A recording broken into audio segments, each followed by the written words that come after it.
محترم سامعین، السلام علیکم ورحمۃ اللہ وبرکاتہ۔ اب ہم آپ کو سناتے ہیں سیدنا ایوب علیہ السلام کا قصہ۔ ایوب علیہ السلام انبیاء کی جماعت میں سے ایک ہستی ہیں۔ اللہ تعالیٰ نے صبر کے معاملے میں بطور خاص ان کا تذکرہ فرمایا ہے، لوگوں کے لیے ایک مثال اور نمونہ ٹھہرایا ہے۔ آپ کا نسب نامہ یوں ہے: ایوب بن موس بن رازح بن عیس بن اسحاق بن ابراہیم علیہ السلام، یہ سیدنا اسحاق علیہ السلام کی نسل میں سے ہیں۔ ابراہیم علیہ السلام کے دو صاحبزادے تھے، اسماعیل علیہ السلام اور اسحاق علیہ السلام۔ ان کے بعد سب کے سب انبیاء کرام اسحاق علیہ السلام کی نسل سے تھے، سوائے نبی کریم صلی اللہ علیہ وسلم کے۔ آپ اکیلے سیدنا اسماعیل علیہ السلام کی نسل سے ہیں۔ اسحاق علیہ السلام کے بیٹے ہیں یعقوب علیہ السلام۔ انہی یعقوب علیہ السلام کو اسرائیل بھی کہا جاتا ہے۔ اسی نسبت سے بنی اسرائیل کا مطلب ہے یعقوب علیہ السلام کی آل اولاد۔ یعقوب علیہ السلام کے 12 بیٹے تھے۔ ان کے بیٹوں کو اسباط بھی کہتے ہیں۔ ان کا تذکرہ قرآن میں بھی آتا ہے۔ اب سوال یہ ہے کہ جن اسباط کا تذکرہ قرآن مجید میں انبیاء کرام علیہم السلام کے ساتھ کیا گیا ہے، کیا وہ یعقوب علیہ السلام کے بیٹے تھے یا ان بیٹوں کی اولاد میں سے تھے؟ اکثر علماء کرام نے یہ اشارہ دیا ہے کہ اسباط لفظ سے جن انبیاء کرام علیہم السلام کی طرف اشارہ کیا گیا ہے وہ یعقوب علیہ السلام کے بیٹے نہیں ہیں، اس لیے کہ انہوں نے تو یوسف علیہ السلام کے قتل کی کوشش کی تھی، اپنے والد سے جھوٹ بولا تھا، ایسے اور بھی غلط کام کیے تھے، تو ان حرکات کے کرنے والے انبیاء نہیں ہو سکتے، جبکہ اسباط سے مراد وہ انبیاء کرام ہوں گے جو ان بیٹوں کی نسل سے آئے ہوں گے۔ بنی اسرائیل کے 12 قبیلے تھے اور قبیلے کو سبط بھی کہتے ہیں، اس لیے انہیں اسباط بھی کہا جاتا ہے، یعنی بنی اسرائیل ان قبیلوں میں تقسیم ہو گئے۔ اسی طرح سیدنا ایوب علیہ السلام سیدنا اسحاق علیہ السلام کی اولاد میں سے ہوئے۔ سورہ انعام آیت 84 میں اللہ فرماتے ہیں: اور اس کی اولاد میں سے داؤد اور سلیمان اور ایوب اور یوسف اور موسیٰ اور ہارون۔ تو یہ سب کے سب سیدنا ابراہیم علیہ السلام کی نسل سے تھے۔ ایوب علیہ السلام بھی اللہ تعالی کے نبی اور رسول تھے۔ سورۃ النساء آیت 163 میں اللہ تعالیٰ فرماتے ہیں: یقیناً ہم نے آپ کی طرف اسی طرح وحی کی ہے جیسا کہ نوح اور ان کے بعد والے نبیوں کی طرف کی، اور ہم نے وحی کی ابراہیم اور اسماعیل اور اسحاق اور یعقوب اور ان کی اولادوں پر، اور عیسیٰ اور ایوب اور یونس اور ہارون اور سلیمان کی طرف، اور ہم نے داؤد کو زبور عطا فرمائی۔ اللہ تعالیٰ نے ان سب انبیاء کرام علیہم السلام کی طرف وحی فرمائی، اور ایوب علیہ السلام بھی ان رسولوں میں سے ایک ہیں۔ اللہ تعالیٰ نے آپ کو آپ کی قوم سوران کی طرف مبعوث فرمایا۔ یہ قوم ملک شام میں رہائش پذیر تھی۔ آپ بہت زیادہ مالدار تھے۔ اللہ تعالیٰ نے آپ کو بہت زیادہ نعمتوں سے نوازا تھا۔ آپ کے پاس بے شمار مویشی تھے، لا تعداد نوکر چاکر تھے۔ اللہ نے آپ کو بہت سی زرعی زمین بھی عطا فرمائی تھی۔ آپ تاجر بھی تھے، تجارت کا سلسلہ دور دور تک پھیلا ہوا تھا۔ اللہ تعالیٰ نے آپ کو کثیر اولاد بھی عطا فرمائی تھی۔ آپ کے ہاں 7 بیٹے اور 7 بیٹیاں تھیں۔ آپ خود بھی صحت مند اور طاقتور تھے۔ آپ کے اصحاب کی تعداد بھی کافی تھی۔ گویا اللہ تعالیٰ نے آپ کو گوناگون نعمتوں سے نوازا تھا۔ آپ روئے زمین پر نعمتوں سے مالا مال شخص تھے۔ اللہ تعالیٰ نے آپ کو آزمانا چاہا تاکہ بعد میں آنے والے لوگوں کے لیے آپ صبر کی مثال بن جائیں۔ آخر صبر کا مرحلہ شروع ہو گیا۔ آپ کا سب مال و متاع ہلاک ہو گیا، یہاں تک کہ آپ فقیر ہو گئے۔ آپ کی زندگی ہی میں آپ کی ساری اولاد اللہ کو پیاری ہو گئی۔ کسی کا ایک بیٹا بھی فوت ہو جائے تو وہ کتنا غمگین ہوتا ہے، متاثر ہوتا ہے۔ سیدنا یعقوب علیہ السلام پر غم کس طرح طاری ہوا، یہاں تک کہ آپ کی آنکھوں کی بینائی تک جاتی رہی۔ مارے غم کے وہ گھل گئے تھے، جبکہ ان کا کوئی بیٹا فوت نہیں ہوا تھا، اور ادھر 7 بیٹے اور 7 بیٹیاں فوت ہو گئے۔ یہی نہیں، تمام مال مویشی ہلاک ہو گئے۔ معاملہ اس پر بھی ختم نہیں ہوا، آپ شدید مرض میں مبتلا ہو گئے۔ بیماری اس قدر شدید تھی کہ آپ چلنے پھرنے سے معذور ہو گئے، اٹھنے کی سکت نہ رہ گئی، یہاں تک کہ آپ کا گوشت گرنے لگا۔ آپ کی آزمائش انتہا کو پہنچ گئی۔ اب آپ کے ساتھی بھی آپ کا ساتھ چھوڑنے لگے۔ انہیں خوف محسوس ہوا کہ کہیں ان کی بیماری انہیں بھی نہ لگ جائے، کہیں یہ کوئی ایسی بیماری نہ ہو جو ایک سے دوسرے کو لگتی ہو۔ اس طرح سوائے دو کے سب ساتھی آپ کا ساتھ چھوڑ گئے، کوئی آپ کے قریب نہ آتا تھا۔ جو دو ساتھی ساتھ چھوڑ کر نہیں گئے تھے وہ بھی ذرا دور کھڑے ہو کر بات کرتے تھے۔ آپ کی خدمت کے لیے بس آپ کی بیوی رہ گئیں، وہ بہت وفادار بیوی تھی۔ یہ زوجہ محترمہ آپ کی خدمت کرتی، آپ کو کھلاتی پلاتی، آپ کو نہلاتی۔ پھر نوبت یہاں تک پہنچی کہ سارا ہی مال بالکل ختم ہو گیا۔ اب بیوی صاحبہ نے اجرت پر لوگوں کے گھروں میں کام کرنا شروع کیا تاکہ کچھ کما کر لائیں اور خاوند پر خرچ کر سکیں۔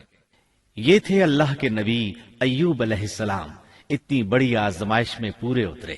آزمائش بھی 1-2 ماہ نہیں، پورے 12 برس جاری رہی، اور ایک قول کے مطابق 18 برس جاری رہی۔ آپ اس دوران مجسمہ صبر بنے رہے۔ آپ نے کبھی کسی سے شکوہ تک نہ کیا، یہاں تک کہ کبھی زوجہ محترمہ سے بھی شکوہ نہ کیا۔ سال ہا سال اسی حالت پر گزر گئے۔ ایک بار آپ کی بیوی نے عرض کرنے کی ذرا ہمت کی اور کہا، آپ اللہ کے رسول ہیں، اگر اللہ کے حضور دعا کریں تو وہ آپ کی بیماری کو ختم فرما دیں گے، آپ کی حالت کو بدل دیں گے۔ بیوی صاحبہ کے یہ کہنے کے باوجود آپ نے بیماری کے ختم ہونے کی دعا نہ کی، نہ یہ کہا یا اللہ مجھے رزق کی فراوانی عطا فرما، بس رضائے الہی پر راضی رہے، تقدیر الہی پر خوش رہے۔ آپ نے بیوی سے فرمایا، ذرا بتاؤ تو ہم کتنا عرصہ خوشحالی اور فراوانی میں رہے ہیں، کتنا عرصہ ہم ناز و نعمت میں رہے ہیں؟ انہوں نے جواب دیا، 80 سال۔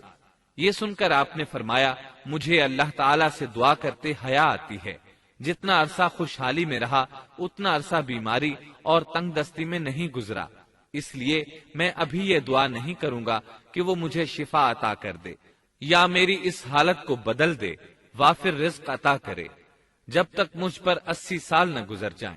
جس طرح میں 80 سال ناز و نعمت کی بہاریں دیکھتا رہا، اسی طرح 80 سال تک میں اسی حالت پر صبر کا دامن تھامے رہوں گا، تندرستی کا سوال نہیں کروں گا۔ آپ کے اس جواب پر بیوی صاحبہ مایوس ہو گئیں، اس لیے کہ انہیں تو بیماری کے ختم ہونے کی اور اچھے دنوں کے دوبارہ آنے کی امید تھی۔ آپ کی بات سن کر وہ بولیں، تب یہ آزمائش کی گھڑی کب ختم ہوگی؟ چونکہ اس بات سے اللہ تعالیٰ کی ناشکری ہوتی تھی، اس لیے ایوب علیہ السلام ناراض ہو گئے۔ انہوں نے اللہ کے نام کی قسم کھائی کہ اگر اللہ تعالیٰ نے مجھے شفا عطا فرمائی تو میں انہیں 100 کوڑے ماروں گا۔ دوسری طرف نوبت یہاں تک پہنچی کہ لوگوں نے آپ کی بیوی صاحبہ کو کام دینے سے انکار کرنا شروع کر دیا۔ ان کا خیال تھا کہیں ان کے شوہر کی بیماری انہیں بھی نہ لگ جائے۔ وہ سمجھتے تھے کہ ایوب علیہ السلام کی بیماری چھوت کی ہے، لہٰذا یہ بیماری ان کی بیوی کے واسطے سے انہیں بھی لگ سکتی ہے۔ جب معاملہ یہاں تک پہنچ گیا تب آپ نے ایک چھوٹی سی بات کہی، اس میں بھی کوئی واضح دعا نہیں تھی، جبکہ اس وقت سے بڑھ کر دعا کے لیے کون سا وقت ہو سکتا تھا۔ آپ کی اس بات کو اللہ تعالیٰ نے قرآن مجید میں بیان فرمایا ہے۔ سورہ انبیاء آیت 83 میں ہے، اور ایوب کی اس حالت کو یاد کرو جبکہ اس نے اپنے پروردگار کو پکارا کہ مجھے یہ بیماری لگ گئی ہے اور تو رحم کرنے والوں سے زیادہ رحم کرنے والا ہے۔ مجھے آزمائش نے آ لیا ہے اور تو ارحم الراحمین ہے۔ مطلب یہ کہ آپ نے واضح الفاظ میں دعا نہیں فرمائی، یہ نہیں فرمایا الہی مجھے تندرستی عطا فرما، الہی مجھے رزق عطا فرما اور میری حالت ایسی ایسی ہو گئی ہے، تو رحیم و کریم ہے، بلکہ یوں کہا وَأَنْتَ أَرْحَمُ الرَّاحِمِينَ، عرض کیا میری نسبت میری حالت کو تو ہی بہتر جاننے والا ہے۔ اللہ تعالیٰ نے دوسری آیت میں آپ کی حالت کو اس طرح بیان کیا ہے۔ سورہ سعد آیت 41 میں اللہ تعالیٰ فرماتے ہیں، اور ہمارے بندے ایوب کا بھی ذکر کر، جبکہ اس نے اپنے رب کو پکارا کہ مجھے شیطان نے رنج اور دکھ پہنچایا ہے۔ گویا آپ نے اس بیماری اور مصیبت کو اللہ تعالیٰ کی طرف منسوب نہیں فرمایا، بلکہ اللہ تعالیٰ کو اس سے مبرہ و پاک ٹھہرایا اور اسے شیطان کی طرف منسوب کیا۔ یوں نہیں کہا اللہ تو نے مجھے مصیبت میں ڈال دیا، بلکہ اس کو غیر اللہ یعنی شیطان کی جانب منسوب کیا۔ حدیث میں بھی اسی طرح آتا ہے، وَالشَّرُّ لَيْسَ إِلَيْكَ، برائی تیری طرف سے نہیں ہے۔ آپ نے اپنی حالت کو بھی ایسے ہی پیش کیا اور یوں عرض کیا، اللہ تعالیٰ نے آپ کی التجا کو اسی لمحے شرف قبولیت سے نوازا۔ کتنے ہی موقع ایسے آئے تھے کہ اس سے قبل بھی آپ دعا کر سکتے تھے اور وہ قبول ہو جاتی، لیکن آپ نے صبر کا دامن تھامے رکھا۔ اسی لیے مدتوں سے ضرب المثل چلی آ رہی ہے صبر ایوب۔ جب آپ نے اپنے پروردگار سے اس انداز میں دعا مانگی تو اللہ تعالیٰ نے ان سے آزمائش ختم کر دی۔ اللہ تعالیٰ سورہ صاد آیت 42 میں فرماتے ہیں، اپنا پاؤں مارو، یہ نہانے اور پینے کے لیے ٹھنڈا پانی ہے۔ جب انہوں نے پاؤں زمین پر مارا تو پانی کا چشمہ جاری ہو گیا۔ علماء کرام کہتے ہیں جب انہوں نے اس پانی سے غسل کیا تو جسم کے بیرونی حصے سے بیماری ختم ہو گئی، اور جو ہی پانی پیا جسم کے اندرونی حصے کی بیماری ختم ہو گئی، اور یہ اللہ عز و جل کا عظیم احسان ہے۔ پھر سے بالکل تندرست بن گئے، ان کی صحت و توانائی لوٹ آئی، ایسے صحت مند ہو گئے جیسے پہلے کبھی ہوا کرتے تھے۔ ان کی زوجہ محترمہ باہر سے گھر آئیں تو بالکل نہ پہچان سکیں۔ ان سے پوچھنے لگیں، کیا آپ نے اللہ کے نبی میرے خاوند یعنی مرض میں مبتلا شخص کو دیکھا ہے؟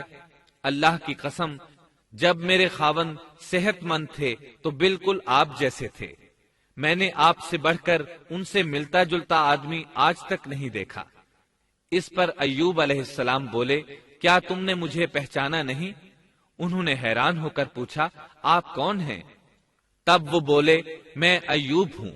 وہ بولی، سبحان اللہ، اس کا مطلب ہے بیماری ختم ہو گئی، اللہ تعالیٰ کا احسان ہو گیا۔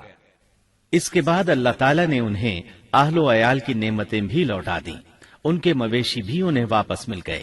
سیدنا ابن عباس رضی اللہ عنہما فرماتے ہیں، اللہ تعالیٰ نے صرف انہیں ہی اپنے فضل و کرم سے نہیں نوازا بلکہ ان کے ساتھ ان کی اہلیہ کو بھی اپنے خاص فضل و کرم سے نوازا، اس لیے کہ انہوں نے بھی اس عظیم آزمائش میں صبر کیا تھا، عظیم صبر کا مظاہرہ کیا تھا۔ اللہ تعالیٰ نے ان کی جوانی کو بھی لوٹا دیا۔ ان سے سیدنا ایوب علیہ السلام کے ہاں 26 بیٹے بیٹیاں پیدا ہوئے۔ یہ روایت بھی ملتی ہے کہ 26 بیٹے ہی بیٹے تھے، بیٹیاں اس کے علاوہ تھیں۔ اللہ تعالیٰ سورہ انبیاء آیت 84 میں فرماتے ہیں، ہم نے اس کو اہل و عیال عطا فرمائے بلکہ ان کے ساتھ ویسے ہی اور اپنی خاص مہربانی سے تاکہ سچے بندوں کے لیے سبب نصیحت ہو۔ مطلب یہ کہ ان کی جوانی واپس کر دی، مال و دولت لوٹا دیا، اور یہ چیزیں انہیں فوراً واپس کر دی تھیں۔ جسمانی صحت بھی واپس فرمائی اور دنیاوی دولت بھی واپس کر دی۔ امام بخاری، امام احمد اور دیگر محدثین نبی کریم صلی اللہ علیہ وسلم سے روایت بیان کرتے ہیں کہ نبی کریم صلی اللہ علیہ وسلم نے فرمایا، جب سیدنا ایوب علیہ السلام غسل فرما رہے تھے تو ان پر ٹڈیوں کی موسلا دھار بارش ہونے لگی۔ یہ ٹڈیاں کیا تھیں؟ وہ سونے کی ٹڈیاں تھیں۔ اللہ تعالیٰ ان کو غسل کے دوران ہی اتارنے لگے۔ ایوب علیہ السلام نے ان کو کپڑے میں جمع کرنا شروع کیا۔ اس پر اللہ تعالیٰ نے فرمایا، اے ایوب، کیا میں نے تجھے مالدار نہیں بنا دیا؟ اس نئے نازل ہونے والے مال سے بے پرواہ نہیں بنا دیا؟ ایوب علیہ السلام نے عرض کیا، جی ہاں میرے پروردگار، لیکن میں آپ کی رحمت اور برکت سے تو بے پرواہ نہیں ہو سکتا۔ ہاں اے رب، لیکن میں تیری برکت سے دور کیسے رہ سکتا ہوں؟ ان کا مال و دولت سب واپس مل گیا، اہل و عیال بھی مل گئے، صحت بھی پلٹ آئی۔ یہ سب اللہ کے خاص فضل و کرم سے تھا اور اس عظیم صبر کے صلے میں تھا جو انہوں نے کیا تھا۔ اللہ تعالیٰ نے ان کی اہلیہ محترمہ پر بھی نرمی فرمائی، جیسا کہ سورہ صاد آیت 44 میں فرماتے ہیں، اور اپنے ہاتھ میں تنکوں کی ایک جھاڑو پکڑو، بالکل باریک تنکوں کی ایک جھاڑو لو، اس میں 100 تنکے ہوں، ان کو اکٹھا کر لو۔ اس کے بعد فرمایا، جھاڑو سے اسے مار اور قسم کے خلاف نہ کر۔ مطلب یہ کہ ایوب علیہ السلام نے اپنی بیوی کو 100 کوڑے مارنے کی قسم کھائی تھی۔ اللہ نے یہ تدبیر سمجھائی کہ 100 تنکوں کا جھاڑو لے کر ایک بار انہیں مارو اور قسم پوری کرو، قسم کی خلاف ورزی نہ کرو۔ اس طرح آپ کی قسم بھی پوری ہو جائے گی اور بیوی کو بھی تکلیف نہیں پہنچے گی۔ تو اس طرح اللہ تعالیٰ نے ان کی زوجہ محترمہ پر خاص مہربانی فرمائی۔ اللہ سورہ انبیاء آیت 83 اور 84 میں فرماتے ہیں، ایوب کی اس حالت کو یاد کرو جبکہ اس نے اپنے پروردگار کو پکارا کہ مجھے یہ بیماری لگ گئی ہے اور تو رحم کرنے والوں سے زیادہ رحم کرنے والا ہے، تو ہم نے ان کی سن لی اور جو دکھ انہیں تھا اسے دور کر دیا اور انہیں اہل و عیال عطا کر دیے، بلکہ ان کے ساتھ اپنی مہربانی سے ویسے ہی اور عطا کر دیے تاکہ سچے بندوں کے لیے نصیحت کا سبب ہو۔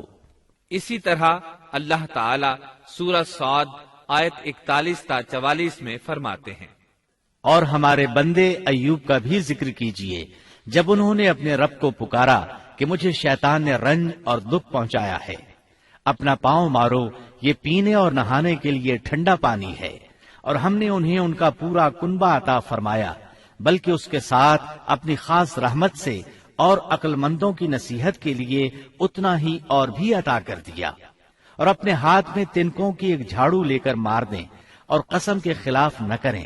سچ تو یہ ہے کہ ہم نے اسے بڑا صابر بندہ پایا، وہ بہت نیک تھے اور بہت ہی رغبت رکھنے والے تھے۔ یہ ذکر تھا سیدنا ایوب علیہ السلام کا جو اختتام کو پہنچا۔